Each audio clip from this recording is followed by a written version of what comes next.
Bonjour à tous, donc je vous retrouve pour une petite vidéo. Donc voilà, j'ai fait des petites boîtes pour ma déco de table de Noël et des tout petits marque-pages. Voilà, tout simple comme ça. Donc j'avais envie de partager ça avec vous et de vous montrer comment je les avais fait. Donc là, les petites boîtes, vous voyez, moi j'ai mis un petit Raffaello, mais on peut mettre un Ferrero Rocher, on peut mettre voilà ce qu'on veut dedans. Il n'y a pas de souci. Je vais vous montrer ça assez rapidement. Parce que du coup les petites boîtes, la base, j'ai déjà fait une vidéo en fait sur des boîtes comme ça. Donc je vous mettrai le lien par ici et vous pourrez aller voir. Donc je me suis basée sur une base de papier de 15 x 15. Donc c'est des blocs de chez Action que j'ai acheté il y a déjà 2 ans il me semble. 1 ou 2 ans, je ne sais plus. Donc c'est des blocs 15 sur 15 et donc j'ai pris cette base là pour réaliser les petites boîtes. Ensuite, par-dessus, tout simplement, je suis venue coller un dies comme ceci. Donc c'est pareil, c'est des dies de chez Action. Voilà, mais vous pouvez largement mettre ce que vous voulez. Mais moi, ça tenait pile poil. Donc j'ai trouvé ça tip top. Ça permet de décorer. Je vais mettre la colle hop, directement dessus la boîte. Et je vais venir poser le dies dessus.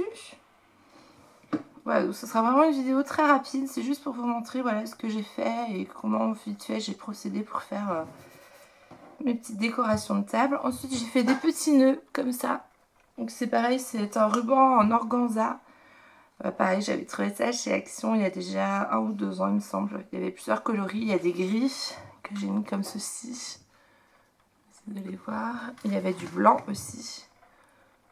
J'ai mis comme ça et donc là je vais mettre un petit noir. Donc tout simplement je mets un petit point de colle sur ma petite boîte et je mets mon petit nœud. Mince, si je le colle pas ça va pas le faire.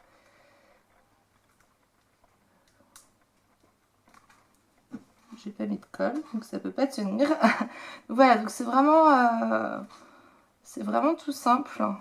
Les boîtes elles prennent un petit peu de temps au niveau du pliage en origami mais c'est largement faisable. J'ai fait ça devant la télé, nickel.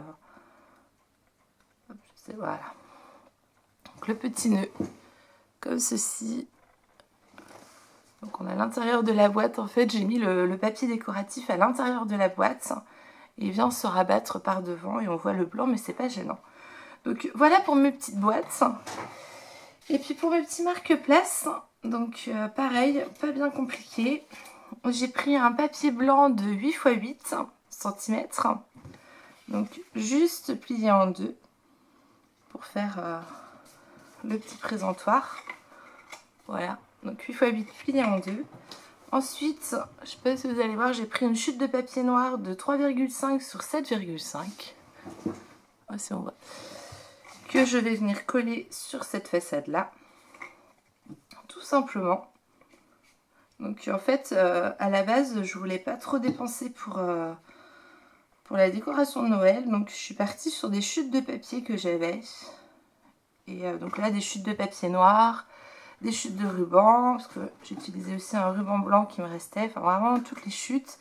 Et les vieux blocs qui me restaient de chez Action que j'ai utilisés. Donc là, je fais comme ceci. Et j'aurais dû coller dans l'autre sens, mais c'est pas grave, c'est juste pour vous montrer.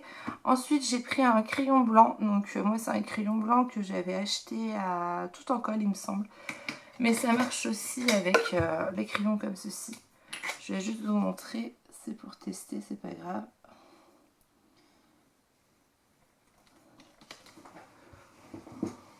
Forcément, on voit plus le... Je vais montrer avec l'autre. Parce que j'ai laissé le crayon de bois dessus. Voilà. Donc moi, je suis tout simplement venue écrire mes prénoms en fait sur mon papier noir. Voilà, on le met dessus. Tout simplement. Et ensuite, j'ai fait dans des chutes de papier là aussi. Donc là, c'est une chute de papier blanc, mais ici, je sais pas si on va voir, c'est une chute de papier... on voit pas très bien, mais c'est une chute de papier pareil, comme ça en fait. Donc là, le petit moulin, pareil, j'ai déjà fait une vidéo avec ma Lodi d'enveloppe sur les petits moulins, donc je vous remontre pas comment j'ai fait. Je vous mettrai en lien ma petite vidéo, pas bullet journal, Lodi d'enveloppe pour vous montrer. Mais si vous voulez savoir, je suis partie sur une base de 5 x 5. J'ai fait des petites marques à 1,05 du centre en faisant mes diagonales. J'ai découpé jusqu'à mes marques et ensuite j'ai fait le petit moulin et j'ai rajouté une petite attache parisienne au centre tout simplement. Et c'est un petit moulin que je viens coller en fait sur le bord de mon marque-place tout simplement. Et ça fait mes petits marque-place. Donc là j'ai mis rose et bleu parce que j'avais pas assez de couleurs et je voulais pas trop que ce soit disparate. Je trouvais que ça apportait une petite touche de couleur quand même sur ma table de Noël. Mais vous êtes libre de mettre ce que vous voulez à votre centre. Donc voilà, c'était vraiment une vidéo très très rapide. Si vraiment vous voulez plus de détails sur les boîtes et les marque-places, je peux vous refaire des vidéos. Mais comme je vous dis, voilà, c'est déjà des vidéos que j'ai déjà réalisées. Donc n'hésitez pas à cliquer sur le petit i ici pour aller voir comment je les ai réalisées. Ce sera ma dernière vidéo de 2018. Je vais pas du tout avoir le temps de vous faire autre chose. Je pensais avoir le temps de faire des cartes et tout, mais je pense que je vous les mettrai. Si vous voulez les voir, hein, elles seront en photo, je pense, sur mon Instagram ou sur mon Facebook. Donc pareil, en lien dans la description de la vidéo, vous pouvez retrouver les liens. Mais voilà, j'aurai pas le temps de filmer, ça va pas être possible pendant ces fêtes-là. Donc je vous retrouverai en 2019 pour plein de nouvelles créations. Et je vous souhaite de belles fêtes de fin d'année. Je vous dis à bientôt tout le monde. Au revoir.